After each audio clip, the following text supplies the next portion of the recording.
At this point, we are ready to kick off today's Women United in the State of Our Families event. So please help me in welcoming Alicia Gonzalez, Vice President of Community Relations and Government Affairs for FAIRWINDS Credit Union and Executive Director of the FAIRWINDS Foundation. Thank you so much, Ashley. Good afternoon, and thank you for joining us for Women United and the State of Our Families. I've been part of our Central Florida community for over 30 years, so it might go without saying that I'm passionate about the success we share as a region. And I also feel personally invested in the difficulties we face. During the past couple of years, we have had a fair share of challenges.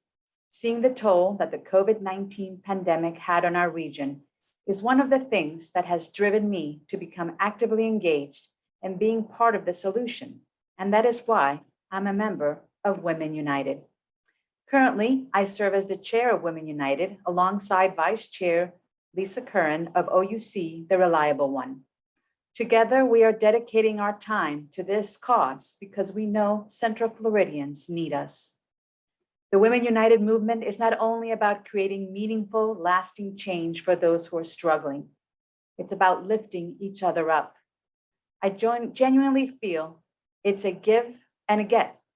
Give, meaning Women United is a group of philanthropically inclined women fueling impact in changing lives by our investment in the Women United mission. We focus on supporting vulnerable families, known as ALICE, asset limited, income constrained, but employed.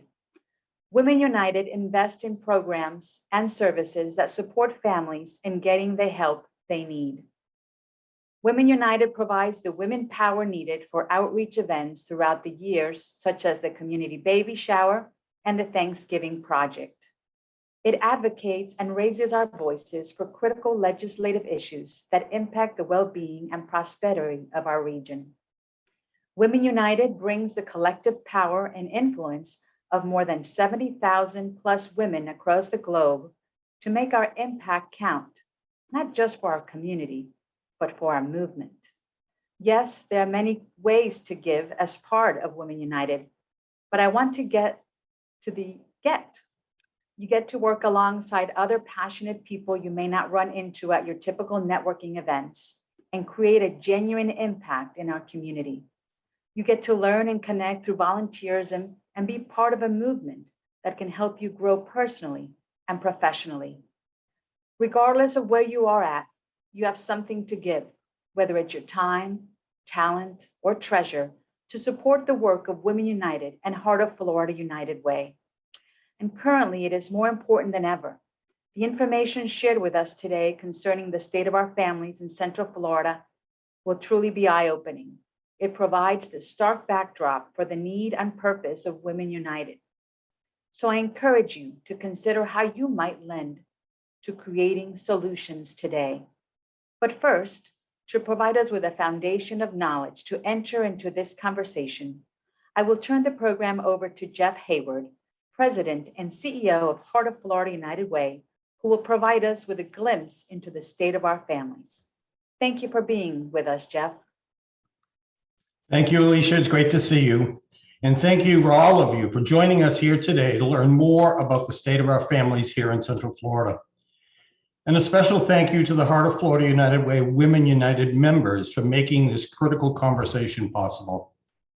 We're here to talk about issues facing our community and how the public, private, and nonprofit sectors have and can respond to ensure that Central Floridians are safe and surviving during these uncertain times.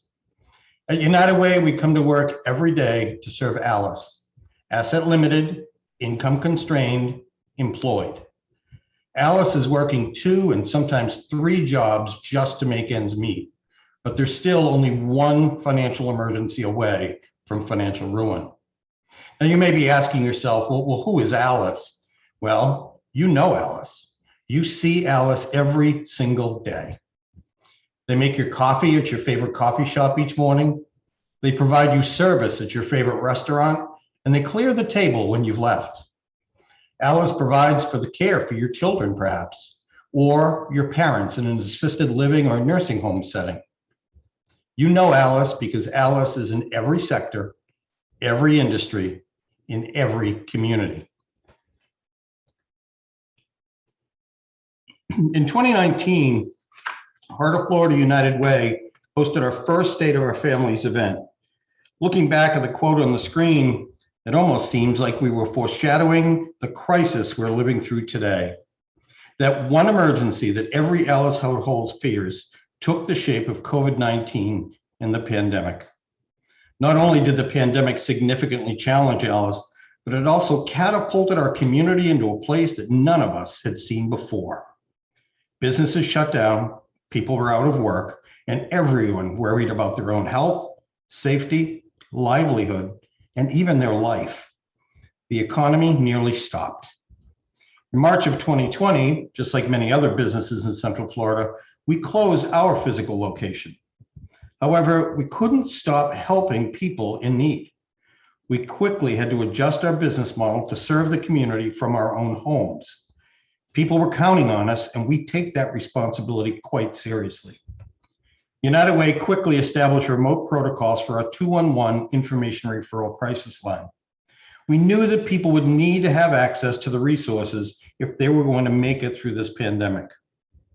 We saw strong evidence of this as 211 experienced a 400% increase in calls for rent, utilities, food, and other basic needs. Before COVID-19, our call center would receive about 700 calls a day on average. Well, once COVID-19 hit, that number jumped to 3,400 a day and has only recently dropped to the level of about 1,000 calls a day. Now, you might recall struggling to find toilet paper and water, and others in our community, though, were fearing eviction because they had lost their job. This unprecedented number of requests led to the creation of the COVID-19 Alice Recovery Fund. In all, we raised about $1.9 million because of the generosity of this community. And we leveraged additional funds within the community to help people afford at least their basic needs. Early in the pandemic, we could foresee housing security was going to be a consequence. And unfortunately, we were right. There was an unprecedented need for rent and utility assistance.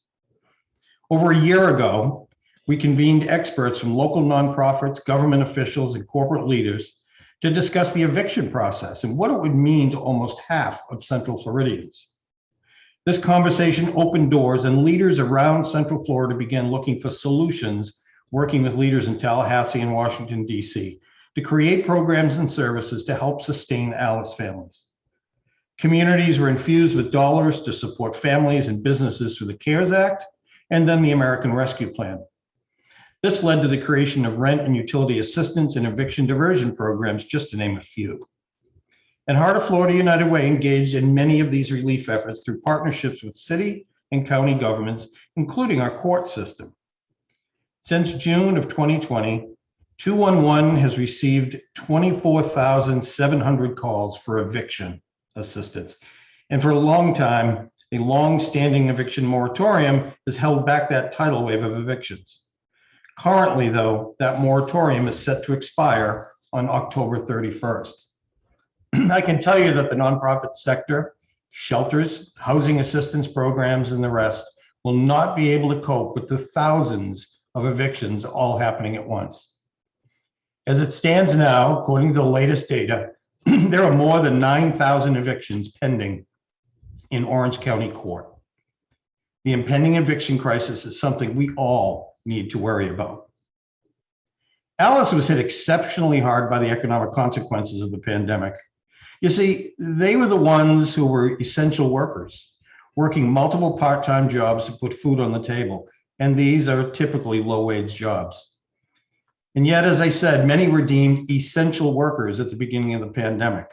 They had to go to work. They had to be there in order to earn a paycheck. And the asset limited part of Alice, that means they don't have any savings to fall back on during emergencies. They live paycheck to paycheck at jobs that typically require them to be, as I said, on site. And sadly, as you may imagine, the pandemic impacted specific geographics disproportionately compared to other groups. Our most recent survey illustrates that female heads of households and minority households were significantly and, as I said, disproportionately impacted by the events related to COVID-19. In addition, people who are retired or close to retirement were also adversely affected. This information is essential to note as we look for ways to help people through the lens of diversity, equity, and inclusion. Now, sadly, the 2020 Alice report showed that 46%, or roughly 350,000 Central Floridian households, could not afford to be out of work for a week, let alone a year and a half. How are these families going to pay for rent, utilities, food, or other basic needs? And even if they were able to make ends meet before the pandemic, it's unclear how long they'd be able to afford these things moving forward. The Alice Essentials Index showed the cost of basic needs increased at an average rate of 3.4% annually nationwide over the past decade, while the official inflation rate was just 1.8%. And with inflation beginning to rise across the board, this will only further strain Alice families. In fact, inflation rose 5% year over year in May, the fastest pace in decades, as the economic recovery from COVID-19 struggles to continue. Some economists speculate what should be circumstantial inflation in specific sectors due to logistics and pandemic-related supply chain issues is now threatening to be a much broader issue, and wages are not keeping pace. And it could have a significant impact on their purchasing power because of that, making the cost of essentials too much to bear for Alice. We've all seen prices rise at gas stations and grocery stores and the like, but what does that mean for housing? I'm sure you've all seen the headlines over the past several years about affordable housing here in Central Florida. Orlando traditionally ranked among one of the worst communities in the nation for affordable housing. While we're no longer ranked number one, we are tied for 7th.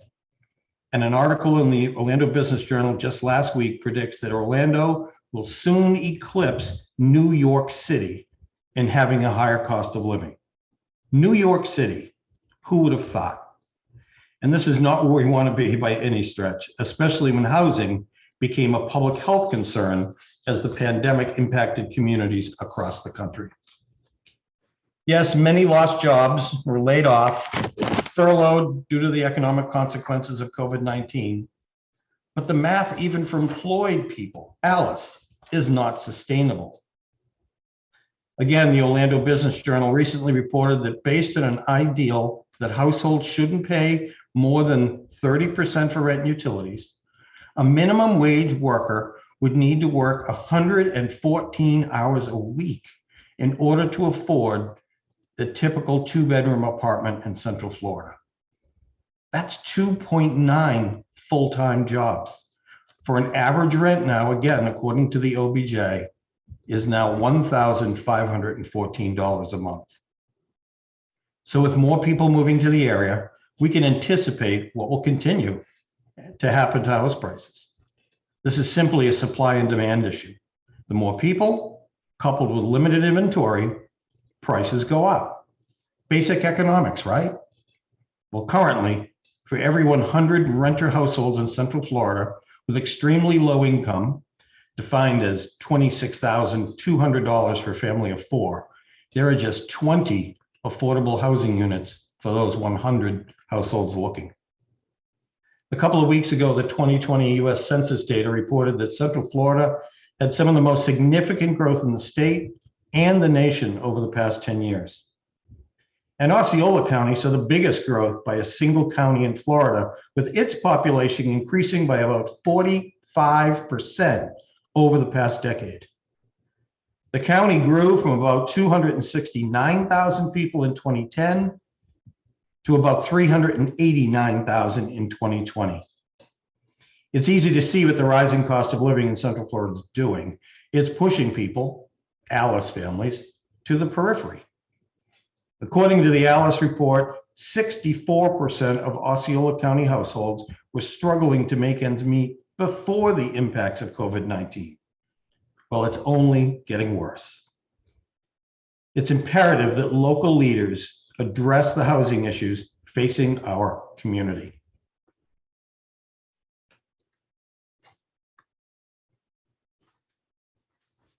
There are many compounding issues facing our community, and there's no one answer or one solution to addressing all the problems facing Central Florida and especially Alice families. There's no one profit, not one nonprofit agency, not one government body, or one corporate entity or business that can fix the current situation. We need to come together to face our most pressing problems in a united way. And over the past year, that's just what we did. I'm so proud of the community helpers, the charitable sector, the corporate sector, and our local governments. Each of them have played a critical role in supporting Alice through a very, very difficult time. And many of these helpers are Women United members who are with us today. And I want to say on behalf of the thousands of Central Floridians you've helped, thank you for giving your time, your talent, your treasure, and your power to help those in need. Thank you, Alicia, for your partnership and giving me this time to present on the state of our families in Central Florida. And thank you to the Women United members again and guests for joining us today. The main event of today's presentation is the panel discussion. To lead us through what will surely be an engaging conversation is Women United's Engagement Committee Chair, Alyse Quinn, founder and partner director of Big Vision. Many of you know Elise. She is a remarkable leader in this community, a friend to United Way, and I'm so glad she is with us today and supporting these efforts. Thank you, Elise, for your participation in this important conversation here today, as well as your unrelenting enthusiasm, as everyone knows, and your passion and your leadership. I'll hand it over to you now. Thank you. Well, thank you, Jeff. I appreciate you sharing the research and the data behind Alice. This really gives us some good context as we continue the conversation today and move into the panel discussion. So I now have the very distinct privilege of facilitating our conversation. And I say privilege because the women joining me, you will see and know very well that they are absolutely incredible. So I want to invite our panelists on, and I want to tell you a little bit more about them. So first off, we have my fellow Women United leader who welcomed us in today. Her name is Alicia Gonzalez. She is our Vice President of Community Relations and Government Affairs at FAIRWINDS Credit Union, and she's also the Executive Director of the FAIRWINDS Foundation. We also have Donna Dyson, Market President and Publisher of Orlando Business Journal. And we have Rosene Johnson, who's joining us here as our Executive Director for PACE Center for Girls. Thank you, ladies, so much for joining today. Each of these women is a leader in her own right. And today we're going to get to discuss their unique perspectives related to supporting Alice families in the current state of our community. So I'm excited to dive into this conversation. I want to encourage all of you who are here with us today to be thinking about what questions you have for these panelists as it relates to the Alice population. And if you can please put them in the chat, we would love to hear from you. All right, guys, let's dive right in. So as we just heard from Jeff Hayward, the Alice population was deeply impacted by the economic consequences of COVID-19. So let's start our conversation by highlighting how did your organization pivot in 2020 to respond to COVID? And even more specifically, how has the pandemic impacted the way that you are serving in your community? Rosene, would you be able to start us off by sharing your experience with us? Sure. Well, and good afternoon, everyone. Hello, esteemed panelists, and thank you again, Jeff and Women United and Alicia for having us here. Really appreciate the opportunity. And so I will start off with saying that my background is really in the nonprofit and education sector, and I think there are a multitude of ways that the pandemic obviously affected us. So I'll start first from the nonprofit sector and then morph quickly into education. So as a nonprofit executive, I think all of us really took a moment and had to really rethink everything that we were doing and how we were doing it. The nature of a nonprofit is typically to be on the ground. So boots on the ground, front lines, doing everything that you can to support your community. Well, when that can't happen, we all had to pivot, and we had to pivot very quickly, not just pivoting remotely, but pivoting in how we provided any and all of our services, whether it be food pantries, whether it be technology services. whether it be your basic human needs, and I heard Jeff mention that as well, even from a United Way perspective, they had to really shift how they were able to serve their community. It also meant we had to shift the way that we reached out to our community for our needs. Most nonprofits are used to holding events. So what do you do when you can't bring people together, but that's the number one thing that you need to be able to get the resources you need to support those that your mission is calling for? So of course, the plethora of virtual events and those types of things happened, but I also think what happened in the nonprofit sector was the reignitement of the true philanthropist. And what I mean by that is that we have corporations, many represented on this call today, but also individuals that stepped up like never before because a new need presented itself to do so. They didn't have to go to the event. They didn't have to go to the golf tournament. They had the ability to give directly to a need that they saw, which was very phenomenal. And that helped our center greatly. Shifting into education, we had to, just like any other school, take a time-honored and cherished way of operating, which is face-to-face, and we had to shift our entire mode into remote learning. And that was much more significant than I think we even recognized, especially now as students are back in school. We're seeing the effects of what that actually did to students. Some thrived, many did not. And we hear often the idea during the pandemic was that it was safer at home. Well, when we're talking about Alyse and we're talking about Alyse's children, safer at home is not always the case.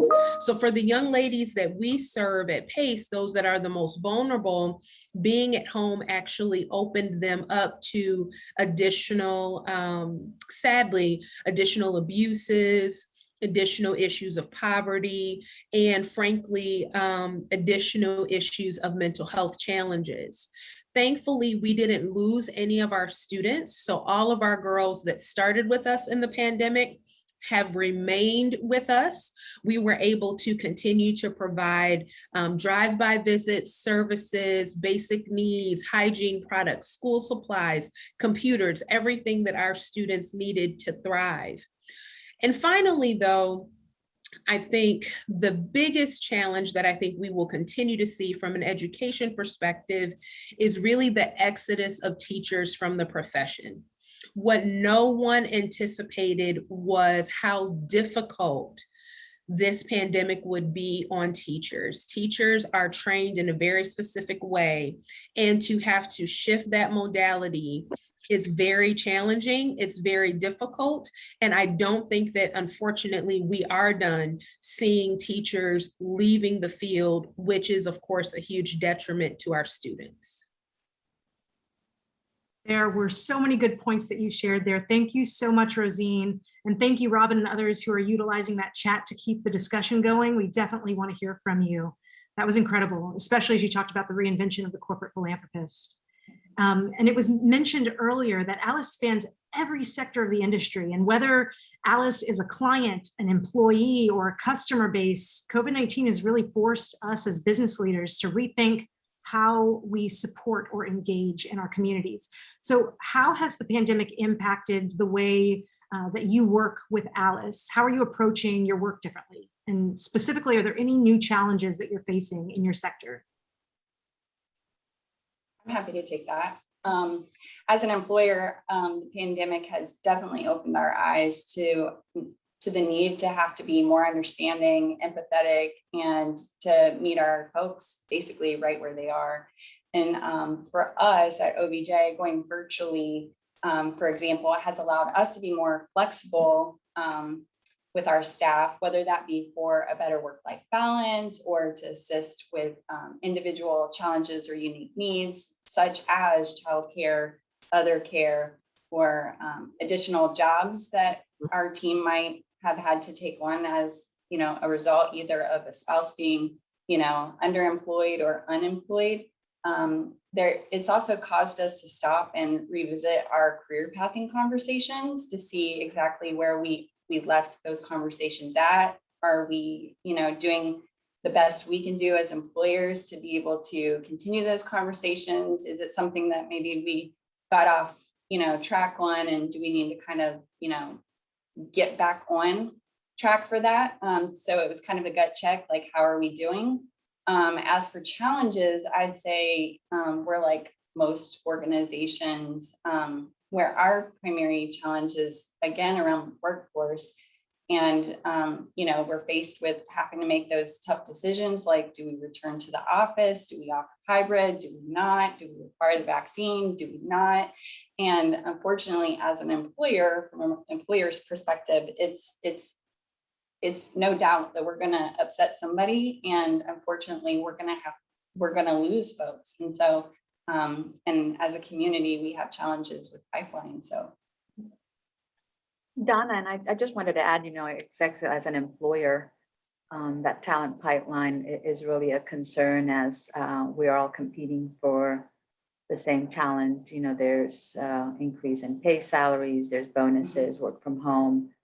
But then there's the challenge. I read in the Wall Street Journal an article yesterday that people are just not returning to work because of what Rosene just said: childcare. What I do with my children. I'm afraid to get COVID if I go back to work. And thus we're experiencing those shortages of teachers, Donna, in your space as well. And we're experiencing the financial space as well. And also, like the three of you, we've been an essential business. We've been open since the pandemic started. So, experience all of those things. How do we go remote? How to make sure we make people feel secure about their money?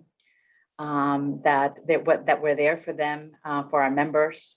So it truly has been a journey, and also the understanding the needs of our employees as well. Some of their partners lost their jobs. I mean, they had their job, but then what was the outcome and impact of them, and how, like Jeff explained, they became part of that Alyse component, and how do we help them navigate? So I did want to share that.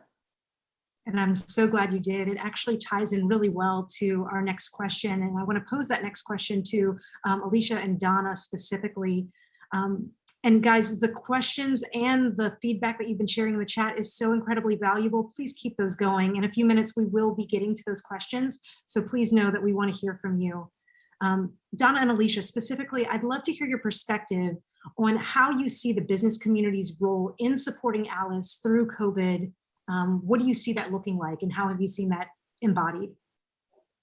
Alicia, you want to take it, or you want me to jump in first? That's fine. You want to start? I'll carry on after you. That works for me. So, I mean, my perspective in a nutshell is everything. So COVID has taught us, if it has taught us anything, it has taught us that as a company and a community, we're only as good as our people, and the business community has the ears, resources, and power to create and lead change. I firmly believe through my leadership here at the Business Journal and the conversations that I've been able to have, that the leadership is here, and they don't want folks to just survive, but we want our folks to thrive. And so just an example, in my first year here as a publisher, I did a listening tour, which was, pre-COVID.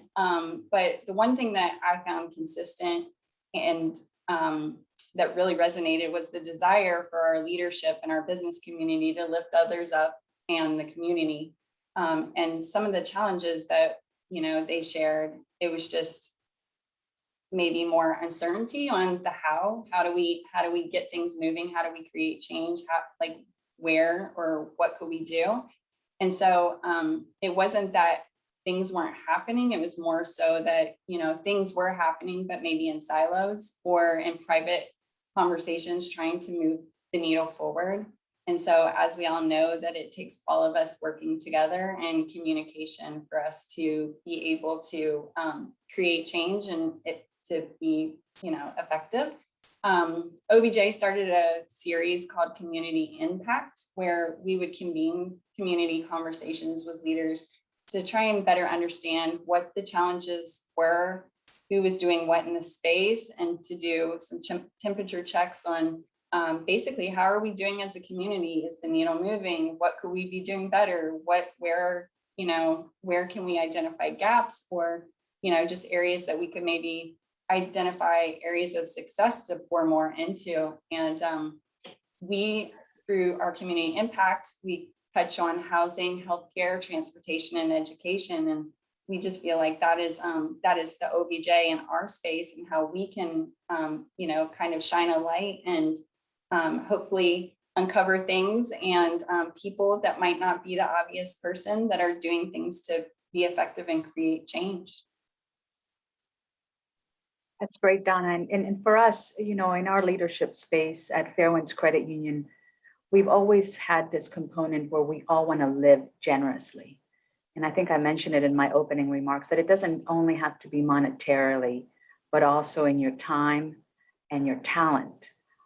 So we have embedded that in our culture, where we feel our, 500 plus employees feel very connected to making a difference in the community. So we've engaged them in a workplace giving campaign where they are donors to United Way. We promote individual giving, but we also speak to our fellow partners and leaders in the community and tell the story and let them know the importance. And just like, Jeff spent describing the needs that we have right now, the difficulties that we have right now. So we feel charged to and compelled to tell that story. Like Donna said, this is not a one-person show that's going to make it all happen. It is a collective impact effort. So we are very intentional about speaking with other leaders of the private sector and the nonprofit sector, because collectively, I think we can make an impact. One of the things we are proud at FAIRWINDS is this past year we were involved with the Volunteer Income Tax Assistance Program, and that allows the agents at Heart of Florida United Way assist individuals with their tax refund, and over $3 million was giving back to these families. So, you're just thinking about, you're worrying about food, school, housing, that you still also have to worry about taxes. And we're proud, as a financial literacy institution, to be sure that people feel that their money is being refunded and that we're helping them in that way. So we feel like we're champions, but we're also engaging others to be champions with us. I love that, engaging others to be champions. And I think, Rosene, you've got a really unique perspective. I'd love to hear from you, if you're open, in what you've seen the business community doing to support your organization as well as other community organizations, and maybe even something that you would kind of call to the forefront of our minds as community leaders of what we should be thinking about to continue to make an impact in the Alice population. Absolutely. I think that when there are times of crises or adversity, a person's real character is shown. And I think in our community in particular, the true character of generosity and philanthropy has been shown time and time and time again. And I know that I can speak for PACE, which we're very grateful for, but my nonprofit sector colleagues can also all say the same. And I think really, I think at the core is what COVID really helped us do from that private sector. It really helped us, it forced us to tell our stories in a way that was very different, in a way that resonated, and in a way that everyone could connect with. And I think that's what made the philanthropy different, right? The money, if you will, or the heart has always been there, but the amount of those that stepped in, whether it be in-kind services, whether it be providing hundreds of computers for students, those types of things. I think it was all because we had a different story to tell. And that's been very, very significant. For the business community, I think the biggest piece that I would say is that recognizing that the fight is not over. And I think that for the business community, and obviously nonprofits are a business as well. I think we were so externally focused in the beginning, serving our clients, that now the focus really has to be internal, which is, I heard Donna and Alicia mentioning, serving those that are already serving the community, right? We have to internalize and start looking at our workers and looking at those team members who have given beyond all over these last 18 months, right? And it's beyond just that talent pipeline. It's actually truly about recognizing and honoring and respecting the work that people have done through crisis. And I think it's very easy for us as organizations to, and of course, you know, there's so much safety and there's so many different rules, and do we do this and do we do that? I think at the core of what made this such a beautiful community is that we focused in on the human element, and the human element is simply that I need to have compassion for the next person. So I think as businesses, as we start making decisions that, Donna, you're correct, are going to be very difficult, I do think we have to make those ultimate decisions with compassion in mind, recognizing that the person that's coming to work every single day, they may not only be an Alyse themselves, but even if they aren't, they have their own fight that they're trying to push through. And as the employer, know it is not my job to do that, but it is the human thing to do to support someone who has supported our organization to help the community.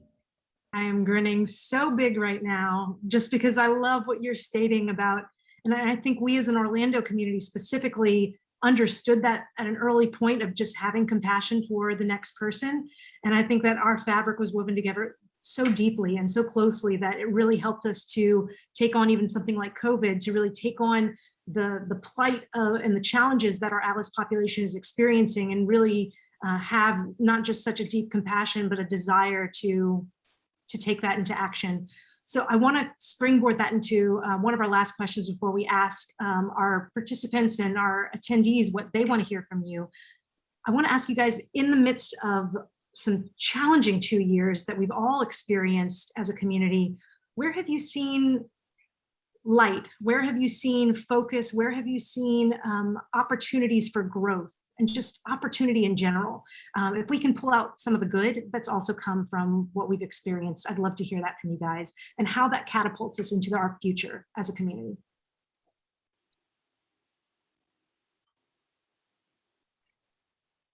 I really believe, operationally, that it's become a renaissance period for all of us as far as technology goes, and deploying massive amount of employees to work remotely. And I like what both Rosene and Donna spoke about, that mental health component, where it kind of brought in a sense of community within our organizations and outside of our organization, of supporting each other. I'm going to quote Donna, she uses it all the time, we need to give each other grace. I think it really, really made a point of just and Rosene just mentioned it, be mindful of people. We have no idea what people are experiencing, children taking care of elderly parents at home, losing their spouse or partner, lost their job, just a multitude of things. So just being more aware of each other. And compassionate, I think that really rose to the top in this scenario. But as far as efficiency at work, I really consider this a renaissance period for us, where we're digitally really impacting more people at once. I'll hop in. For me personally, as a leader, I feel like COVID really put me in, some positions to figure out what I'm really built for. And so for me, I consider myself a very purpose and passion-driven individual. And I think that what's right is right, and that everyone should just do it. But I realize, not everybody might feel or act that way. Internally, I feel like COVID, some highlights for us is, as a corporation, we've always said that we want our people to be out of the office, but yet we never provided that, that flexibility or that freedom, if you will. Like, we gave people laptops, we, put call features on their cell phones and everything. But COVID really taught our corporation that we can be remote and we can be trusting and we can be, adults, and we can enable folks and empower folks to do their jobs. And I would say that I've had my own personal growth through philanthropy through COVID. One of the things that brought me joy through COVID was just to bring a smile to folks' faces. And I did so by, finding others that I could maybe like buy a little gift for and surprise them, with flowers or a candle or just something like that. But then was able to do things where like I could run a party of some sort, and like the commissions for that party could be donated, or, those are things that I felt like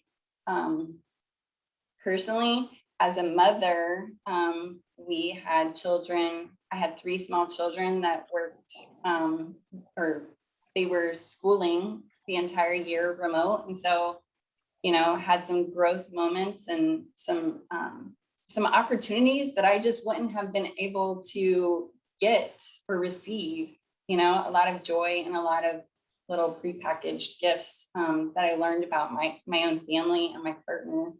And then, and like, I would say also, like, back to, the company or communication company, what we really uncovered and a real highlight for us was the communication piece. For a communication company, you would think we had that communication down packed, but COVID really opened the opportunity for us to nail that down and perfect it. And my team did an amazing job, and I'm so grateful and so thankful for them and everything that they did. I think I'll just jump in really quickly. And Donna started speaking about it. I think what COVID really showed me was truly how resilient children are. And I think, there's a lot of information back and forth, but there is nothing more powerful than watching a young person really, truly triumph over the greatest level of adversity. And to be told in March that you are not going to graduate because this life event has occurred for you, and you go to work because you're the only person in your family that has a job because everyone else has lost their job. So you're juggling your online schooling, the fact that you're being told you can't graduate, and you're working 50, 60 hours a week at a fast food place because no one else is working at that time. To fast forward 2.5 months later, we see 3 girls cross the stage virtually with their high school diploma, and 3 months later go into college. I think that sometimes we forget how truly resilient children, and of course those are high schoolers, but I could say the same thing for the very little ones, those infants, those toddlers, those preschoolers, those kids that did what we thought was unimaginable. They did it and they thrived. And when you talked about Elise, what's next for our community, that's what's exciting me, because that's our future. Those are the people, those are the young men and women that are going to be leading this community into the next generation. And I think that we haven't even begun to see the ingenuity that these young people are going to bring to the table because of what they've experienced and how much they have really triumphed. Ladies, And Elise, I'm sorry. Please, Alicia. I just wanted to add, Rosie made me think of something about what is next for our community. I think collectively we live in a very special community where the private and nonprofit sector really collaborates well for the good of our collective community in the Central Florida region. But I think we'll have an opportunity to really work with our partners such as UCF, Seminole State College, Valencia College, as we start talking about, people have retooled themselves. So, the certifications and how to, going back to Alyse, how do we get some stability back into the families that we're focusing on and telling the story about? So thank you, Rosene, for kind of reminding me that, collectively, that end goal is that students graduate, that we build, like Donna said earlier, that talent pipeline. So we can make an impact in those numbers that we're talking about through Alyse, that we see those numbers come down a bit. Thank you, Alyse. Beautifully said.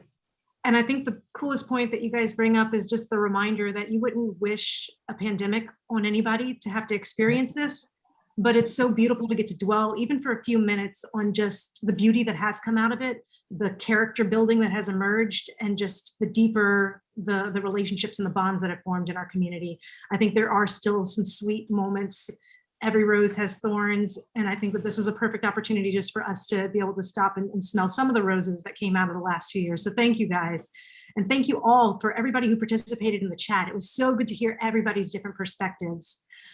I'd like to ask Ashley if we can hear of any questions from our amazing attendees today that they might want to ask our panelists.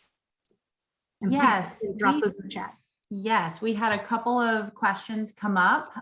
First off, I'll ask the panel, how do we bring more people to the effort who, like yourselves, care about helping families survive and thrive? I'll jump in. I would say just be the mouthpiece, be the megaphone, continue to kind of, tout the good works that are being done, invite others to join. For community impact, we're an open book. So, we'd welcome anyone that's doing something in the space in those 4 pillars to reach out and connect with us. We want to hear about the folks maybe going under the radar and all the way to the obvious folks, and understand, how we can continue to help make movement. So that would be my thoughts. And I would also add, I don't think, it doesn't matter where you are in your stage of your career, you can volunteer at any point, be an impact leader at any time of your journey. You can become part of this movement. Like Donna said, we just need you to be the megaphone and engage others to join us. Thank you. There is one other question that this one's directed specifically at Rosene. Marian Wright Edelman once said, "You can't be what you can't see." Is there a way that Women United could work with PACE to allow their girls to see the possibilities and mentor them to get there? Well, first of all, whoever quoted Marian Wright Edelman is my ultimate hero, because she is my ultimate heroine. So, oh my gosh, how in the world did you know that? And secondly, the answer is, of course, yes. There are a lot of ways to be able to connect with our girls. Obviously, safety first right now, a lot of it is virtual, but in all honesty, I think that we're at a place where our girls are really ready to speak out. And, it actually has me thinking about things like this panel, or things that are like our town halls, where our young people actually have the ability to share their thoughts with the thought leaders of the day. The women that are on this panel, the esteemed women, and of course, those that are panelists, or those that are attendees. We have young people that have amazing ideas. They just don't know where and how to get them into the right hands of people that can make them happen.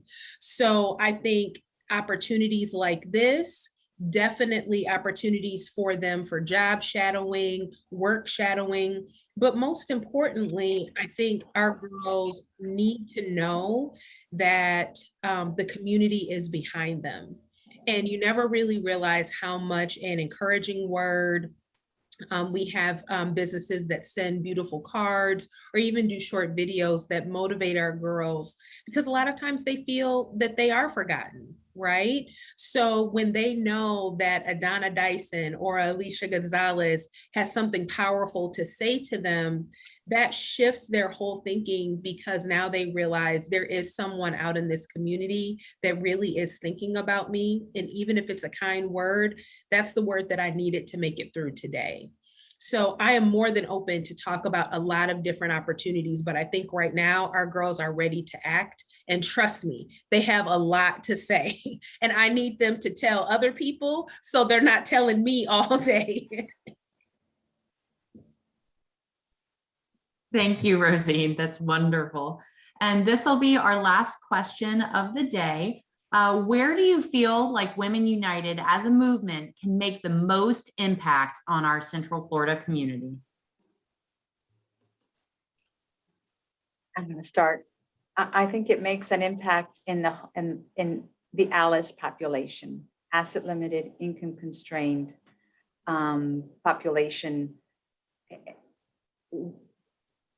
We must take care of our families. It impacts in every age range, from parents to students of all ages. So I think the impact is collective to that population. I think that's why we're collectively here talking about, I love Jeff's data. It kind of resonated with me because it sounds like we're in a little bit of trouble, that we really need to come together and be mindful of our fellow citizens who are struggling out there. So I think it's that whole contingency of individuals are most vulnerable. I don't know if Donna, if you, Rosene, wanted to add anything. I'll just add on to a little bit of that. I watched several folks kind of do different things to kind of watch out for their neighbors through the pandemic. And I'm just going to brag on Elise for a little bit. She had a communications group where they talked about, helping each other build resumes and, post job postings and just, lean on each other or be that ear. And I think that that's something, that's another area that Women United can, be in and provide, because I think that, it was said earlier, but you never know what somebody's going through. My personal background is I don't have a college degree. I used to say that I got to my position because I was lucky, but what it really was, I had good folks that saw something in me and they pushed me to be better. And so I think that we all need people, regardless of a piece of paper, just to be able to step in and step up and just help your neighbor. And I'll jump in there. I think we are all resources. And even if you feel like you have empty hands and you have nothing to provide, I can guarantee you do. And I would even bet that if you look left or you look right to the next person beside you and you ask them, what do they need? Everybody's got a story and everybody's going through a crazy transition time right now. And it'd be amazing some of the things that they express that you probably can help them out with, or somebody who can. And so there's just so many ways that we can be making an impact, and we don't have to think about, it's great if we could be doing it through businesses, through nonprofits in our community, and yes to those things, but yes also to just the daily efforts that we could be doing just right here in our own backyards. This is great. Thank you, ladies, so much. I'm so excited that we were able to do this. The panel was excellent, and I appreciate everybody's participation, including everybody who attended. So this is actually going to conclude our panel discussion today. Thank you all so much for the expertise and for your thoughts. We appreciate it. So I want to wrap us up today, and thank you guys so much for your time. It means a lot that you have dedicated the last hour to spend with us. As you've learned, your support for our community is more important now than ever. We celebrated a lot, but there is still so much more work to do. So if you can, please consider what you could do to support United Way. We would appreciate, because that looks like so many different things. We want to see how you can get more involved in Women United as we fight for our Alice households, specifically for their health and for their financial stability and for education throughout Central Florida. I want to let you guys know that this webinar has been recorded today, and it's going to be distributed in an email afterwards. So if you know somebody on your team or in your network who would benefit from learning all the really great things that we discussed about the current snapshot of the Alice population and how we're getting involved in working towards that same shared goal, I would encourage you to please pass it along. And I want to share a final thank you to our panelists and to Jeff Hayward. as well as to our team at Heart of Florida United Way for the work that you guys do every day for Alice and for putting this program on together. Ladies, please stay safe, stay well, and live united. We are so glad you could make it today. This is the conclusion of our webinar. Have a wonderful week.